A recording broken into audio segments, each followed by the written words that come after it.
Install WordPress manually on cPanel. In this video tutorial, we are going to see how you can install WordPress manually on cPanel, step by step. So let's get started.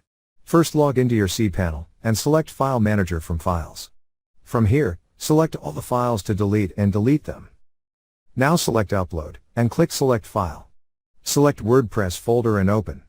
Once uploading is complete, go back to your site via this link. So now the folder has been uploaded. Extract it from this button. Select Path and extract. Once done, open your folder and you can see all your files. Select them all and click Move. From Path, remove WordPress and click Move Files. Select one level up and here all your files has been moved. Now delete this WordPress folder. Now on Google, copy your site name from left and search it on Google. Here first select your language, then before getting started, you need to know the following items. 1. Database name. 2. Database username. 3. Database password. 4. Database host. 5. Table prefix. Click Let's Go button. Now here we have database name, username, password, database host, table prefix, etc. Now go to cPanel, and select Me Admin from Databases. So here you have all the databases.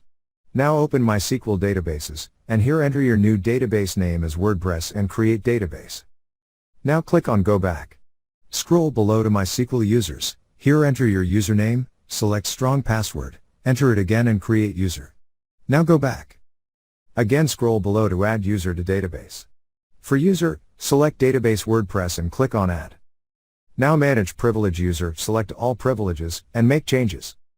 Now go back to WordPress panel and here enter your username, password, host and table prefix is already filled and submit. So for error check again all the details, click on Try Again. From cPanel, copy database and enter database on WordPress panel. Then copy username and paste it here as well. Then enter your password and again submit. Once done and if you are ready, click on Run the installation. So on Welcome page, enter site title, username, password, confirm password, enter your email, select Search Engine Visibility and click Install WordPress. So you will get your username and password. Click on Login and enter your username and password and log in. So now you are logged into your WordPress panel. Thank you for watching.